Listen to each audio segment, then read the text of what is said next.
فأنا ناصح لإخواني بالصدع بالحق تبيض وجوههم. السكوت في مسألة الحزبية يضرها، فاصدع بما تؤمر وأعرض عن المشركين. سلامي على دماج ورجالها والشيخ يحيى ودار العلم يا سعد بانيها. Alhamdulillahi Rabbil Alamin. Ashhadu an la ilaha illallah wahdahu la syarikalah wa ashhadu anna Muhammadan abduhu wa rasuluh. Allahumma salli ala Muhammadin abdika wa rasulik wa ala alihi wa ashabihi ajma'in, amma ba'd. Kita masih di muka surat 28 dari penjelasan Fadilatul Syekh Abdul Muhsin Al-Abbad hafizahullahu taala terhadap kitab Aqidah Al-Qayrawaniyah.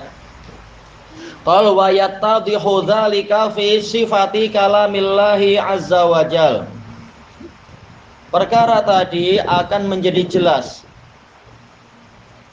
di dalam, yaitu tatkala membicarakan sifatul kalam milik Allah azza wa jal, untuk menjelaskan bahwasanya orang yang mengingkari sifat Allah, mereka sebenarnya telah menyerupakan Allah dengan makhluk.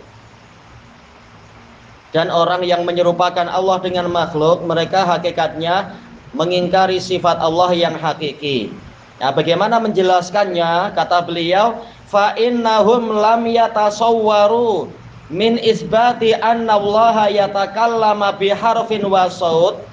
Karena sesungguhnya mereka, orang-orang ahli bid'ah itu yang mengingkari sifatul kalam untuk Allah, mereka tidak menggambarkan dari ditetapkannya bahwasanya Allah berbicara dengan huruf dan suara, illa tasbiha bil makhluqin, kecuali menyerupakannya dengan makhluk.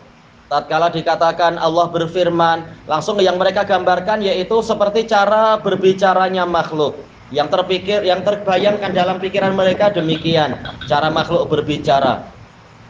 Li'annahu yalzamu min dzalik, karena kata mereka, menurut gambaran pikiran mereka, konsekuensi dari berbicara adalah ayyakuna kalamuhu bilisanin wa hunjaratin wa syafatain, yaitu Allah berbicara, kalamnya itu adalah dengan lidah, dengan anak tekak, dengan juga bibir, kata mereka. Li'annahum la yaqiluna dzalika illa fil makhluqin, karena mereka katanya tidak mampu memahami itu terjadi kecuali yang ada pada makhluk. Setiap kali dikatakan berbicara, maka yang terbayangkan ya cara berbicaranya makhluk.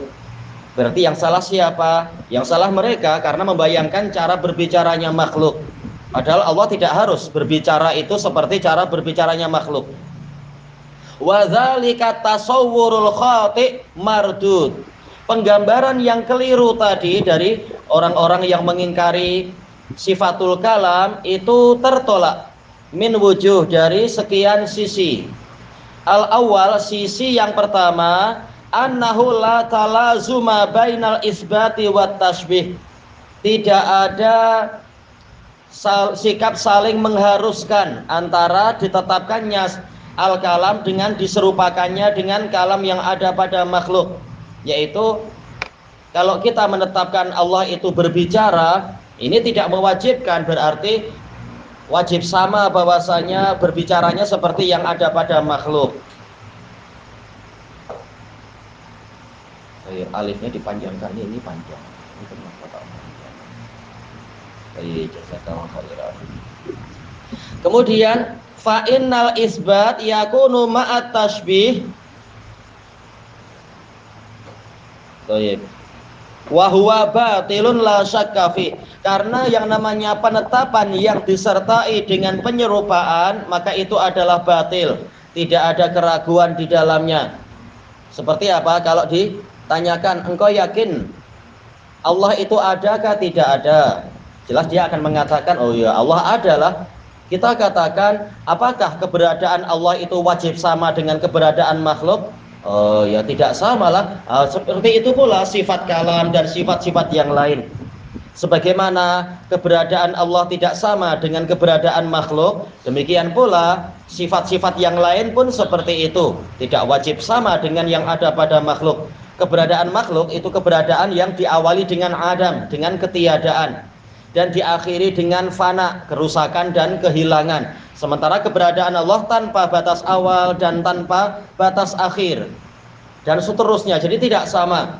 Walaupun sama-sama ada, tetapi jenis keberadaannya sudah lain.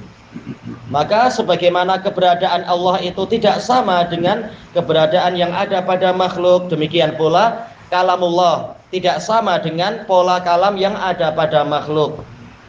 Demikian pula sifat hidup, tidak wajib sama hidupnya Allah dengan hidupnya makhluk, dan seterusnya. Jadi tidak mewajibkan adanya keserupaan. Wa yakunu ma'at tanzih, jadilah penetapan sifat tadi disertai dengan tanzih, yaitu menyucikan sifat Allah dari keserupaan. Ya, tidak boleh sama. Bagaimana dikatakan sama? Allah maha mendengar, kita mendengar, tapi memang lain. Pendengaran Allah tidak dibatasi oleh ruang dan waktu, sementara kita sangat dibatasi oleh berbagai macam perkara. Oleh ruang, oleh waktu, oleh kekuatan, oleh tergantung, mungkin kalau telinga kita sedang banyak penghalang-penghalang, jadi semakin susah. Jadi lain, sama-sama mendengar tapi lain pola pendengarannya. Frekuensi pun sudah lain. Allah Ta'ala tidak terbatasi dengan frekuensi apapun. Kita dibatasi kan katanya, dan memang wajib dibatasi. Tak mungkin kita mampu mendengar yang di bawah 20 Hz atau di atas 20.000 Hz, jelas lain. Maka sama-sama punya sifat tapi ternyata lain. Kesimpulannya apa? Penetapan sifat tidak mewajibkan adanya keserupaan dengan yang ada pada makhluk. Demikian pula masalah kalamullah. Kama qala Allahu azza wa jal, sebagaimana yang difirmankan oleh Allah azza wa jal, laisa kamitslihi syai'un wa huwas samiul basir. Tiada sesuatu pun yang semisal dengan Dia, dan Dia maha mendengar lagi maha melihat. Yaitu sebagaimana Dia mendengar tapi tidak seperti yang lain, demikian pula Dia melihat tidak seperti penglihatan yang ada pada para makhluk. Demikian pula kalam, Dia berbicara tapi tidak seperti pembicaraan yang ada pada makhluk, dan seterusnya. Fa asbitis sam'a wal basar, ini maktuf kemana? Dhamirnya kembali ke Allah. Fa asbatas sam'a wal basar, maka Allah menetapkan adanya pendengaran dan penglihatan. Wa nafa musyabahata ghairihi lah, dan Allah meniadakan keserupaan yang selain Dia dengan dirinya. Wa hadza huwal laiqu bi kamalillahi wa jalalih, dan inilah yang sesuai dengan kesempurnaan dan keagungan Allah. Wa huwal haqqul ladzi la raiba fih, dan inilah kebenaran yang tiada kebimbangan di dalamnya. Dengan ini tercerahkan pembicaraan tentang sifat apapun yang Allah ceritakan, polanya adalah seperti ini, yaitu tidak sama dengan yang ada pada makhluk. Asani, sisi yang kedua tentang batilnya ucapan orang-orang tadi, bahwasanya kalau ditetapkan Allah punya kalam berarti wajib ada lidah, ada anak teka, ada bibir lah, atau apa-apa dan seterusnya. Anna ma za'amuhu min annal isbata yaqtadi tasbih, bahwasanya perkara yang mereka dakwakan tadi atau mereka nyatakan tadi, bahwasanya penetapan sifat itu menuntut adanya penyerupaan. Wa min ajlihi atalus sifat, dan demi itulah maka mereka meninggalkan sifat-sifat Allah. Adahum dzalika ila tasbihil bil ma'dumat, perbuatan mereka menyebabkan mereka menyerupakan Allah dengan sesuatu yang tidak ada. Ya, kalau tidak berbicara, tidak mendengar, tidak melihat, tidak hidup, dan seterusnya, berarti hakikatnya Allah ada atau tidak? Mereka menyerupakan Allah dengan ketiadaan. Wa huwa aswa, dan itu lebih buruk. Wa qad marra fi kalami ba'di ahlil ilm ma yubayyinu dzalik, dan telah lewat pembicaraan sebagian ulama yang menerangkan itu. Ucapan siapa itu? Hamad bin Zaid. Barang siapa mengatakan saya punya pohon kurma tetapi tak ada daun, tak ada pelepah, tak ada buah, tak ada batang, tak ada akar, berarti apa? Enggak ada pohon kurma engkau. Anda tak punya pokok kurma. Baik. La siyama ma azahu dzahabiyyu ila, iya ini tadi ya, ila Hammad bin Zaid, terutamanya adalah ucapan yang dinisbatkan oleh Az-Zahabi kepada Hammad bin Zaid. Ya, ini sahih, diriwayatkan oleh Imam Al-Bukhari di dalam kitab beliau Khalqu Af'alil Ibad, kalam Hammad bin Zaid. Minat tamsili bin nakhlah, yaitu menyerupakan, mengumpamakan gambaran orang-orang Jahmiyah itu dengan apa? Pembicaraan tentang pohon kurma itu. Allati nafa ashabuha kulla sifatin nakhli anha, yang mana pemilik pohon kurma tadi meniadakan semua sifat-sifat pohon kurma dari pohon tadi. Wa qila lahum idzan fama fi darikum nakhlah, maka dan dikatakan kepada mereka, jika demikian di rumah kalian tidak ada pohon kurma. Wa dzalika fil faidatis saniyah, dan itu ada di dalam faidah yang kedua. Pembicaraan faidah yang kedua. As-salis, sisi yang ketiga. Annahu qad wujida fil makhluqat husulul kalami ala khilafi ma huwa musyahadun fil makhluqin. Yaitu kenyataannya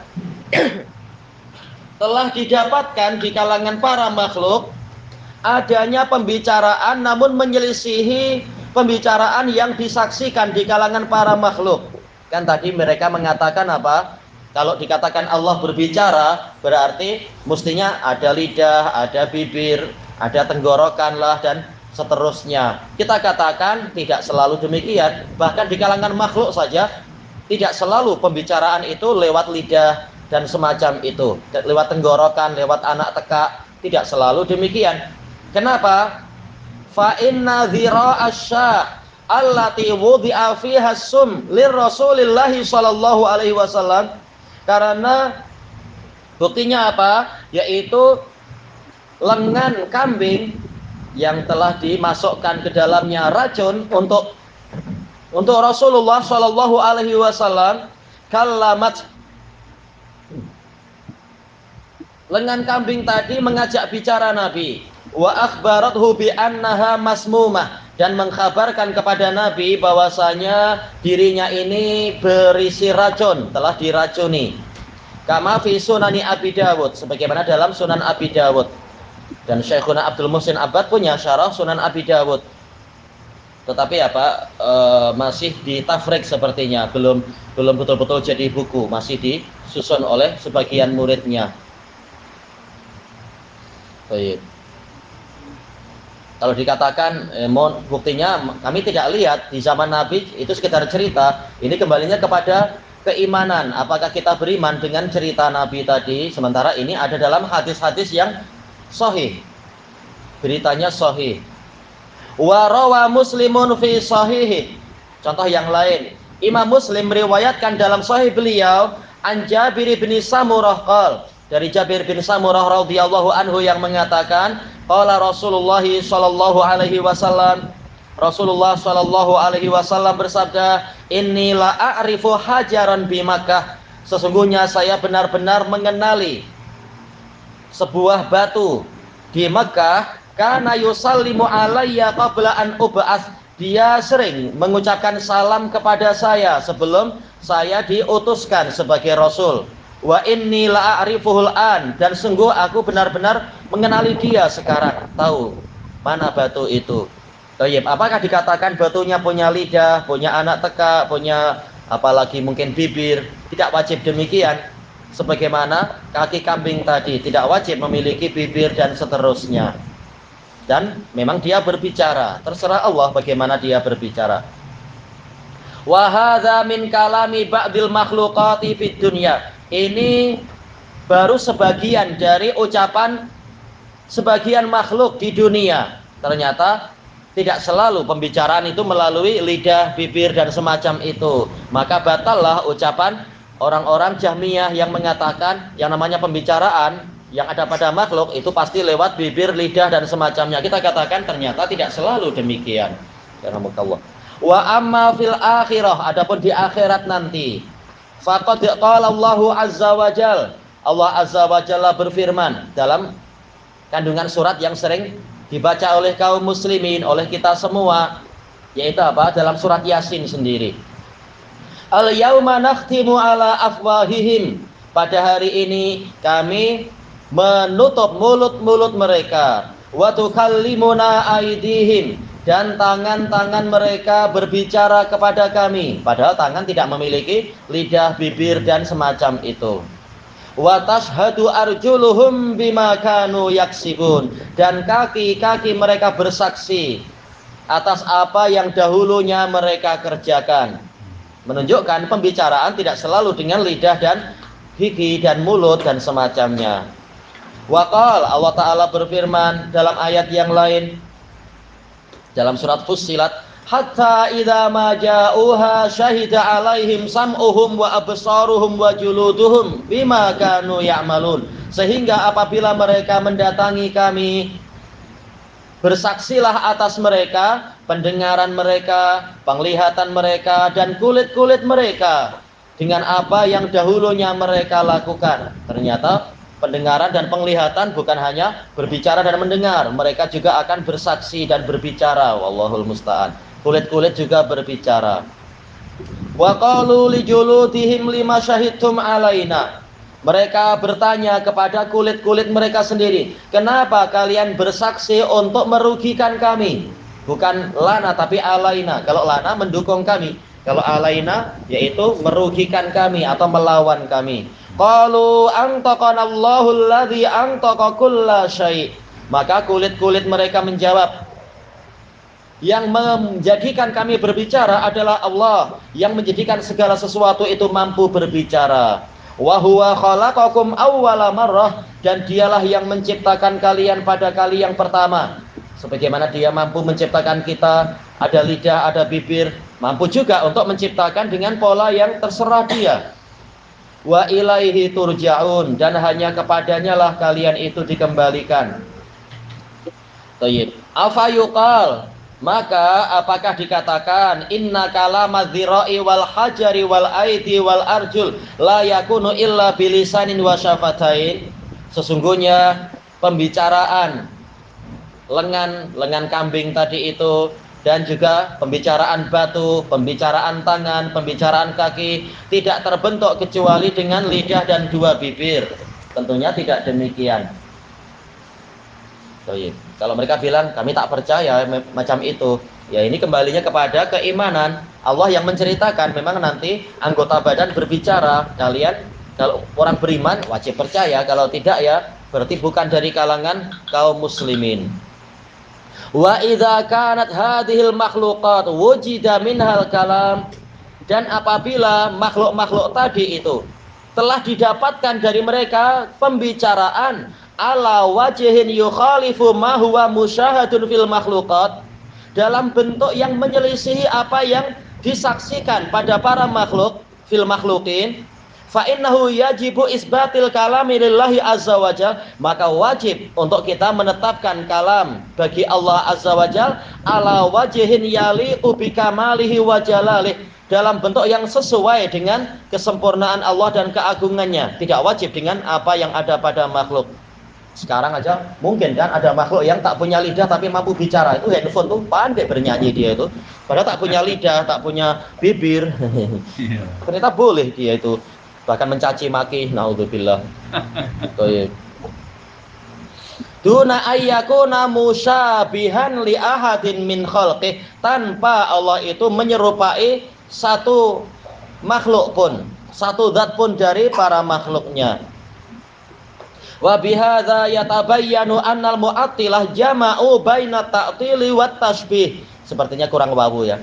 Dan dengan ini menjadi jelaslah bahwasanya mu'attilah, orang-orang yang mengingkari sifat, mereka menggabungkan antara pengingkaran sifat dan penyerupaan. Mereka sendiri apa? Menyerupakan Allah, menggambarkan kalau kalam berarti kalam yang ada pada makhluk. Mereka lah yang sebenarnya menyerupakan Allah dengan makhluk. Kemudian mereka mengingkarinya.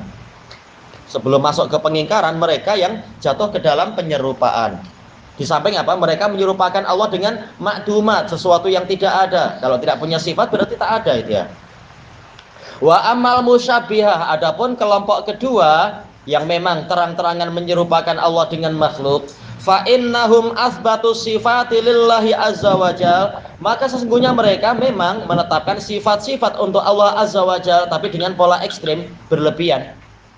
Lakin ja'aluhu fiha musyabihan lil makhluqat. Akan tetapi mereka menjadikan Allah di dalam sifat-sifatnya tadi itu menyerupai para makhluk. Thayyib.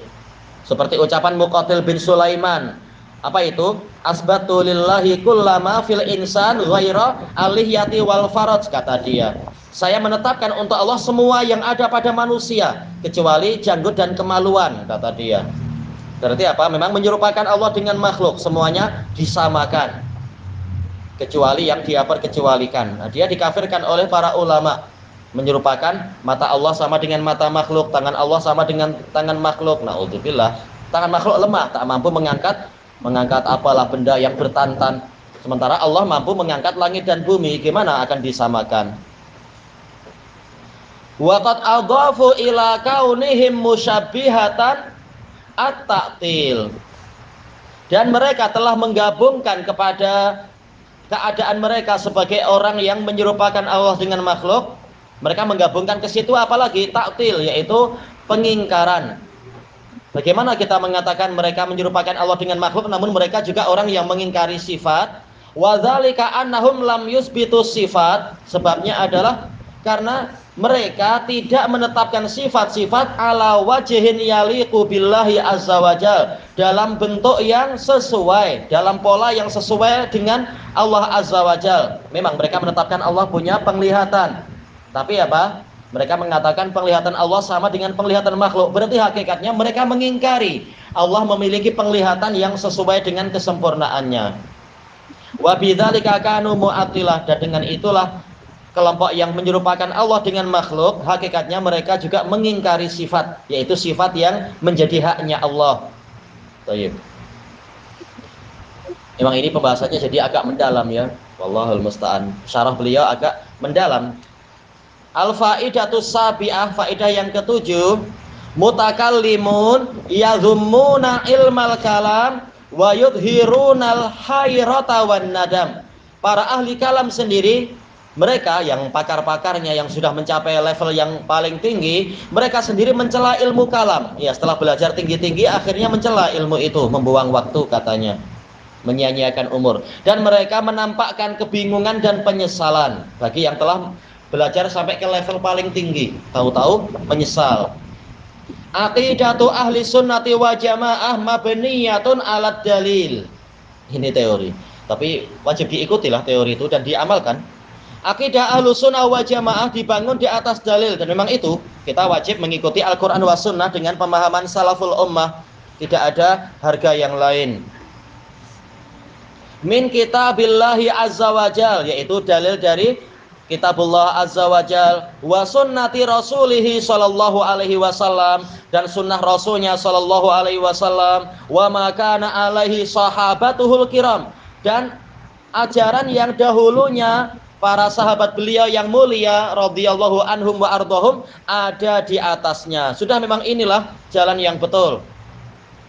Ini yang dijamin oleh Allah dan Rasulnya. Adapun akidah orang sekarang atau pembelajaran orang sekarang, bimbingan orang sekarang tidak dijamin bahwasanya dia itu selamat dan dia itu benar.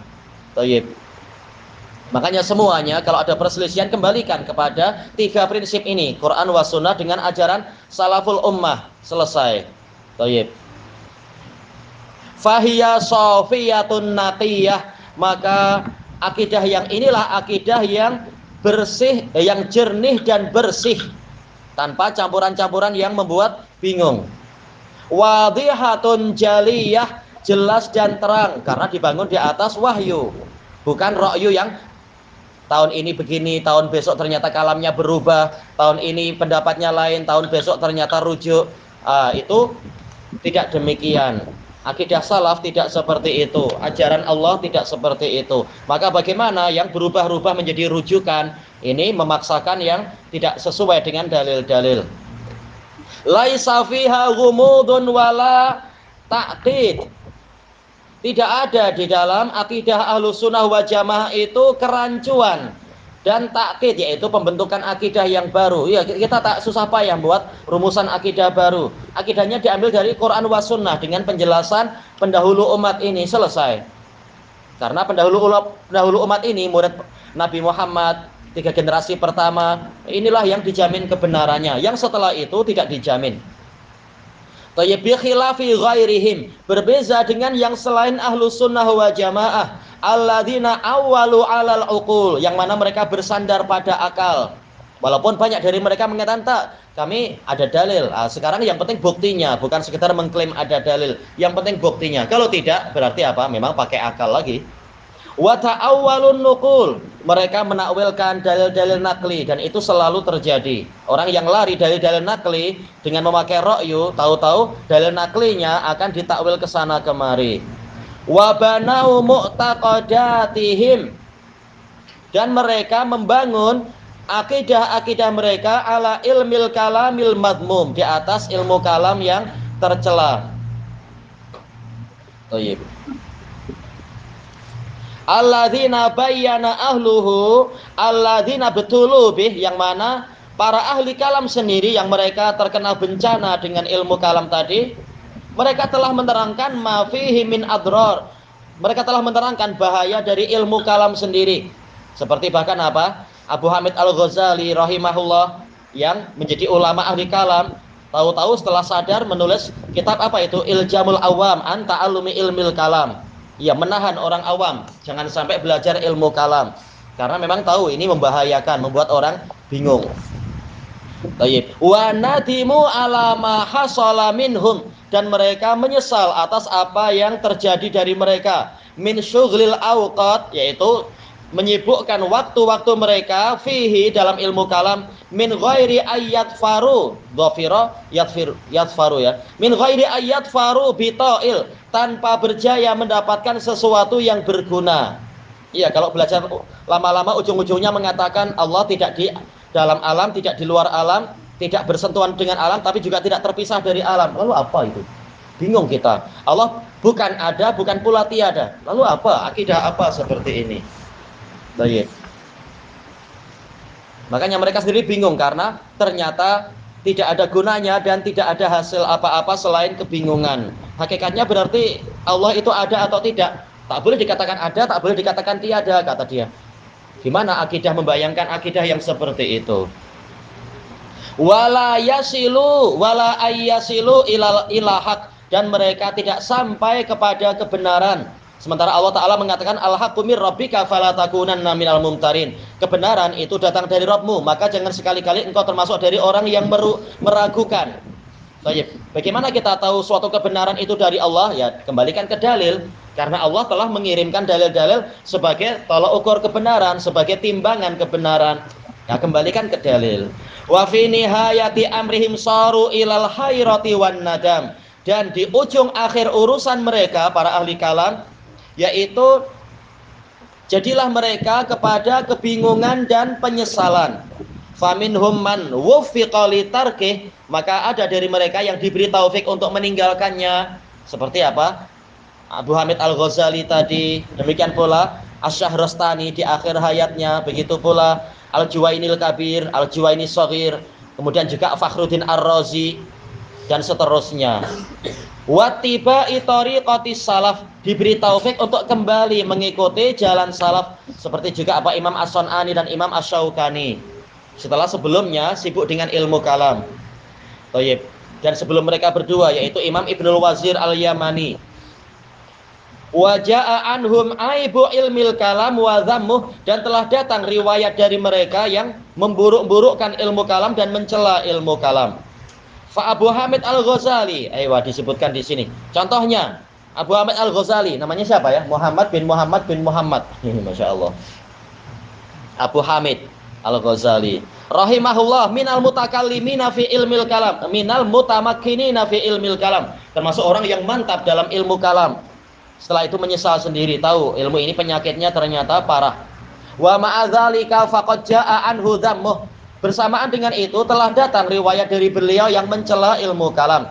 Bal wal mubalaghatu fi dhammih, bahkan bersungguh-sungguh beliau di dalam mencela ilmu kalam. Ya, mengarang kitab Apa itu? Tahafutul falasifah, keruntuhan falasifah. Baik. Wala yunabbi'uka mithlu khabir. Tidak ada yang mampu mengabarkan kepada Anda seperti orang yang tahu masalah itu. Baik. Sekarang yang jadi saksi siapa? Pakarnya sendiri bersaksi ilmu kalam ini ilmu yang merugikan. Baik. Ja'a dzalika anhu fi kitabih Ihya'i Ulumuddin. Datang darinya kalimat darinya dalam kitab Ihya Ulumuddin sendiri. Haitsu bayyana dararahu wa khatarah, yang mana dia telah menerangkan bahayanya, sama ya, khatar bahaya yang besar dari ilmu kalam. Tapi orang ikut kitab ini tapi peringatan tentang bahaya ilmu kalam enggak dipakai. Faqal, maka dia mengatakan amma madarratuhu fa isaratu syubuhat. Adapun bahaya ilmu kalam adalah mengobarkan syubhat, menebarkan. Isarah yaitu seperti apa? Kalau kita menggerakkan, mengusik pasir, mengusik debu, debu berterbangan, itu namanya isarah. Syubhat yaitu kerancuan. Wa tahrikul aqaid, dan menggerakkan akidah-akidah yaitu goncang. Mestinya akidah ini akar yang paling kukuh. Fikih mungkin masih goncang. Mengusap khuf, kalau khufnya double itu bagaimana polanya? Nah, itu mungkin orang masih goncang. Masalah kunut gimana? Mungkin orang masih goncang karena ya mungkin boleh ikut, atau mungkin hadisnya ternyata dhaif, akhirnya berubah pendapat. Ini mungkin. Tapi akidah gimana? Akar pun goncang juga gara-gara ilmu kalam. Lalu apa yang tersisa kalau semuanya goncang dari akar sampai ke ujung daun pun goncang? Ini memalukan. Agama macam apa kalau masih goncang macam itu? Wa izalatuha anil jazmi wat tasmim, dan menghilangkan akidah tadi dari kepastian dan kepastian, sama ya, jazm kepastian, tasmim juga kepastian, menyebabkan orang jadi ragu. Sampai dari ilmu kalam itu terbentuk akidah apa? Sufsatoiyah. Orang-orang sufsatoiyah yaitu mengatakan segala sesuatu tidak ada hakikatnya, kata dia. Mengatakan Anda yang saya ajak bicara sekarang ini, setelah saya selesai bicara itu bukan Anda lagi, katanya. Gimana kita bayangkan? Berarti apa? Orang yang kita nikahi semenit lagi bukan istri kita itu, katanya. Karena setiap saat manusia itu selalu berubah. Ya, ini membuat orang bingung. Katanya apa? Seperti sungai, kita menunjuk oh itu adalah Sungai Korok. Padahal air yang kita tunjuk dia sudah pergi ke sana. Yang kita tunjuk sudah lain. Kita katakan sama aja lah. Tetap walaupun airnya lain, Sungai Korok juga. Tapi mereka tidak demikian, katanya. Na'udzubillah. Ini jelas membingungkan, sangat membingungkan. Ini hasil dari ilmu kalam, terbentuk akidah sufsatoiyah, sebagaimana dijelaskan panjang lebar oleh Al-Hafidz Ibnul Jauzi dalam kitab beliau Talbis Iblis. Ini membingungkan orang. Tayyib fadzalika mimma yahsulu fil ibtida. Maka itu termasuk yang dihasilkan di awal-awal belajar ilmu kalam. Ya serba bingung setelah itu. Wa ruju'uha bidalili maskukun fih, kembalinya akidah itu kepada dengan suatu dalil ini masih diragukan. Karena orang masih ragu, betulkah dalil ini bicara tentang ini, jangan-jangan bicara tentang yang lain. Segalanya menjadi serba apa? Tidak jelas. Wa yakhtalifu fihil ashkhas, masing-masing orang berselisih. Ya, masing-masing sebagaimana dia boleh menetapkan, saya juga boleh. Anda boleh memiliki pemikiran, kenapa saya tidak boleh? Anda tak boleh saya paksa, kenapa Anda paksa saya juga? Akhirnya memang serba membingungkan. Lalu tolak ukurnya apa? Patokan kebenaran lalu apa? Tidak jelas segalanya. Fahadha dararuhu fil i'tiqadil haq. Inilah bahaya ilmu kalam dalam akidah yang benar. Walahu dararun akhar, dan dia memiliki bahaya yang lain fi ta'kid i'tiqadil mubtadi'ati lil bid'ah, yaitu menguatkan akidah mubtadi'ah kepada suatu kebid'ahan. Semakin membuat orang bingung karena apa? Seorang mubtadi' karena terbiasa dengan ilmu kalam, dia akan mampu bersilat lidah, membuat orang awam jadi bingung. Oh iya juga ya, oh iya. Padahal sebenarnya kebenaran telah jelas, ini suatu kebatilan. Tapi dengan ilmu kalam, orang boleh pemikirannya itu disihir. Sebagaimana dijelaskan oleh sebagian ulama. Ini pernah nukilkan cerita itu.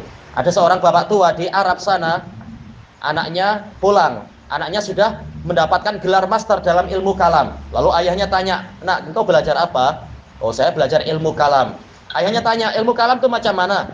Maka dia mengatakan, "Ini adalah ilmu yang hebat. dengan ilmu ini saya mampu untuk mengatakan batu yang satu itu dua. Dan sesuatu yang dia itu kayu, sebenarnya dia adalah air dengan ilmu kalam.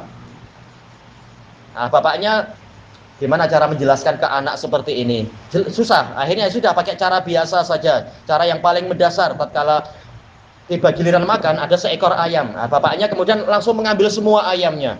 Anaknya tanya, "Ayah, saya nak ayam juga lah." Ayahnya bilang, "Pakai ilmu kalam untuk membayangkan engkau juga punya ayam." Bingung anaknya, ya lapar lah macam itu.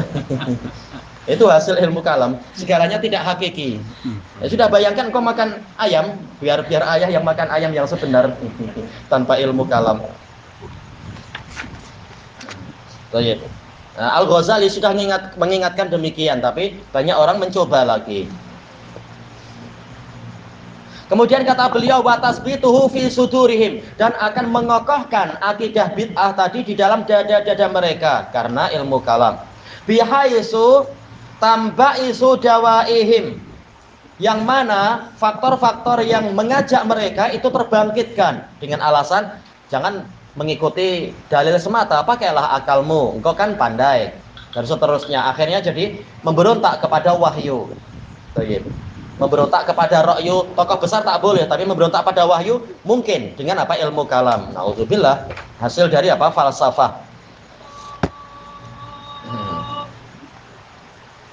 Baik, makanya ada sebagian masyayikh tatkala diberitahu ini pengekor hawa nafsu di Indonesia mengatakan begini-begini, langsung syekh ini mengatakan ini falsafah, untuk apa kita mengikuti yang seperti itu. Tapi tahu-tahu setelah itu apa? Setelah itu falsafah itu yang ditetapkan. Nauzubillah. Itu bahayanya ilmu kalam. Nauzubillah. Kata beliau di sini, wa yastadu hirsuhum alal israri alaih, dan semangat mereka akan menguat untuk terus-menerus di atas ilmu kalam tadi karena merasa nikmat menggunakan IQ katanya. Padahal IQ-nya kebingungan. Walakinna hadzal dararu biwasitati ta'assub, akan tetapi bahaya ini dengan perantaraan fanatisme alladzi yasuru minal jadal. Munculnya adalah dengan perantaraan fanatisme yang yasur, yang berkobar dari perdebatan.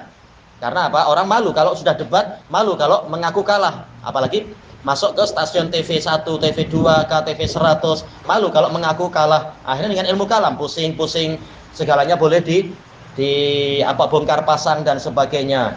Boleh dibaik pulih. Ujung-ujungnya kebenaran tidak jelas. Ila anqal, sampai pada ucapan Al-Ghazali, wa amma manfaatuhu faqad yudhan, adapun manfaatnya maka terkadang disangkakan. Anna faidatahu, bahwasanya faedahnya apa? Kasful haqaiq, yaitu menyingkapkan hakikat katanya. Baik, tapi dengan apa menyingkapkan hakikat terhadap perkara gaib? Ini hayalan mereka saja. Wa ma'rifatuha ala ma hiya alaih, dan mengenal hakikat sesuai kenyataannya. Bagaimana mereka tahu kenyataan sementara perkara gaib itu hanya Allah yang tahu? Wahaiha, dan itu jauh sekali dari kenyataannya, kata Al-Ghazali. Jadi beliau membantah sendiri. Falaisa fil kalam wafa'un bihadzal matlabis syarih, tidak ada dalam ilmu kalam wafa, yaitu penunaian dengan tuntutan yang mulia ini. Ya, janjinya begitu, tapi prakteknya tidak akan mampu menyingkapkan apapun yang hakiki kalau terkait dengan ilmu, kalau terkait dengan perkara gaib. Adapun kalau ilmu kalam, ilmu filsafat dikaitkan dengan masalah pembahasan matematika mungkin, atau pembahasan apa istilahnya ya, perkara fisika, perkara chemistry, itu mungkin karena ini ilmu yang terkait dengan makhluk. Tapi terkait dengan perkara wahyu, terkait dengan masalah gaib, maka ini di luar kemampuan ra'yu dan akal. Kata beliau, wala alat tahbito wa tadlila fihi aksar, boleh jadi tahbit, yaitu membuat orang melanggar-langgar tanpa mengetahui, ya asal melanggar apapun, menabrak-nabrak. Asal dari tahbit itu adalah berjalan melanggar tanpa mengetahui karena matanya rabun, ini tahbit. Wa tadlil, membuat orang jadi tersesat, fihi aksar, itu lebih banyak lagi, minal kasfi wa ta'rif, daripada menyingkapkan dan mengetahui. Ya, bukan tersingkap ilmunya, malah semakin samar. Bukan semakin mengenal, malah semakin tidak kenal Allah.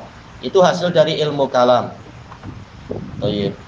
Wa hadza idza sami'tahu min muhaddis au hasyawi. Ini apabila Anda mendengarnya dari seorang muhaddis, orang yang belajar ilmu kalam sering meremehkan muhaddis, dikatakan muhaddis ini hasyawi aja, orang tepi-tepi yang tidak belajar hakikat kata mereka.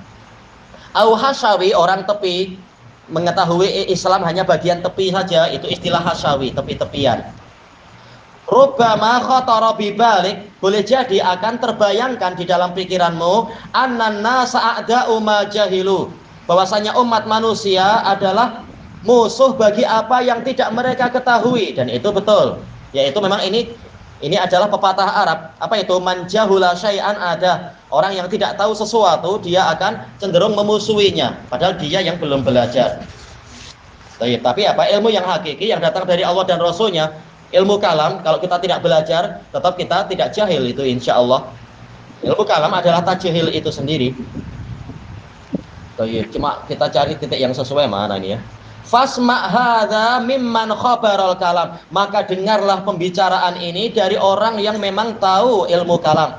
Karena kalau yang memperingatkan kita bahayanya ilmu kalam, yang memperingatkan seorang muhaddis, itu mungkin kita dalam artian orang yang suka pakai akal akan meremehkan, muhaddis mana paham ilmu kalam, paling dia memusuhi karena dia sendiri tak tahu ilmu kalam. Al-Ghazali mengatakan kalau begitu jangan engkau dengar dari muhaddis, tapi dengar langsung dari orang yang tahu ilmu kalam.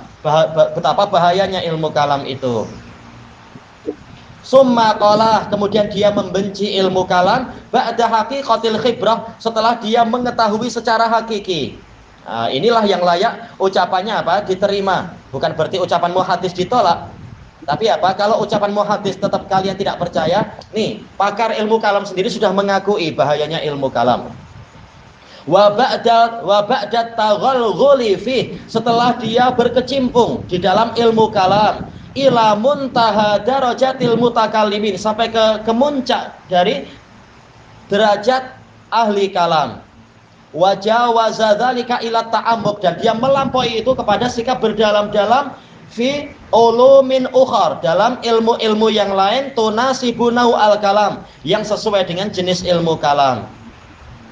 Baik. Ini bahasanya agak panjang ya. Wa tahaqqaqa, dan dia telah memastikan anna tariqa ila haqaiqil ma'rifah, bahwasanya jalan menuju kepada hakikat-hakikat pengetahuan min hadzal wajh, dari sisi ini masdud, justru tertutup. Iya, walaupun sudah belajar ilmu kalam untuk mengenal Allah, ternyata memang tidak kenal Allah setelah itu. Baik, sebagaimana ucapan banyak ahli kalam mengatakan di akhir kalamnya, ternyata saya tidak kenal Allah setelah belajar ilmu kalam. Jadi kebingungan. Katanya Allah itu adalah sesuatu yang hak, dan sesuatu yang hak itu memerlukan pendukung untuk memperkenalkan dia, karena kenyataannya Allah tidak ada. Berarti hakikatnya Allah itu maha kaya atau Allah itu tergantung pada yang lain? Oh, berarti memang saya tak kenal Allah. Inilah hasil dari ilmu kalam. Makanya yang betul, tanpa ada dalil pendukung pun Allah tetap Allah, Allah tetap hak. Baik. Dia memperkenalkan dirinya sekehendak dia tanpa dia perlu kepada alam semesta. Tidak seperti ucapan ahli kalam, Allah perlu kepada makhluk agar apa? Allah dikenal orang. Kalau tidak ada makhluk, Allah tak dikenal, kata dia. Ini jahilnya ahli kalam. Wala amri, demi umur saya, ini sekedar istilah orang Arab aja ya, menggunakan istilah la amri. Demi kehidupan saya, la yang fakul kalam an kasfin wa ta'rifin wa idah. Memang yang namanya ilmu kalam itu tidak lepas dari usaha menyingkapkan sesuatu, memperkenalkan sesuatu, menjelaskan li ba'dil umur, menjelaskan sebagian perkara, hanya sebagian saja. Walakin alan nuduri fi umurin jaliyah, akan tetapi itu jarang didapatkan dalam perkara-perkara yang jelas. Iya, malah orang jadi bingung. Seperti kata Syekhul Islam, kalau ditanya mana telingamu, telinga kanan, langsung orang menunjuk, ini telinga kanan saya. Tapi kalau ilmu kalam dia akan pusing dulu, tangannya itu berpusing ke belakang, ke depan, baru sampai oh inilah telinga kanan saya, setelah pusing-pusing. Nah, itu ilmu kalam. Memperkenalkan rububiyah Allah itu perlu dengan apa? Pendekatan sekian sisi. Baru kemudian dengan ini diketahuilah Allah memang Rabbul Alamin. Ini terlalu pelik, terlalu panjang sekali. Ujung-ujungnya sekedar tauhid rububiyah, tauhid uluhiyah masih belum sampai lagi. Inilah kata Al-Ghazali sendiri. Memang ilmu kalam mampu menjelaskan beberapa perkara, tetapi untuk perkara yang jelas malah jarang didapatkan itu. Jarang berjaya perkara yang sudah jelas. Takadu tafhamu qabla ta'ammuk, yang mana perkara ini hampir-hampir Anda sudah memahaminya sebelum Anda berdalam-dalam. Seperti masalah Allah sebagai Tuhan, tak perlu kita belajar ilmu kalam, orang awam pun tahu Allah adalah Tuhan, istilah mudahnya. Fisin atil kalam, sebelum orang itu berdalam-dalam di dalam pembicaraan ilmu kalam, di dalam pembuatan ilmu kalam. Berarti apa? Memang meletih, ujung-ujungnya tak ada gunanya itu. Selesai dari penjelasan Al-Ghazali. Ilahuna wallahu a'lam. Subhanakallahumma wa bihamdika la ilaha illa anta astaghfiruka wa atubu ilaik. Walhamdulillahi rabbil alamin. Jazakumullahu khairan.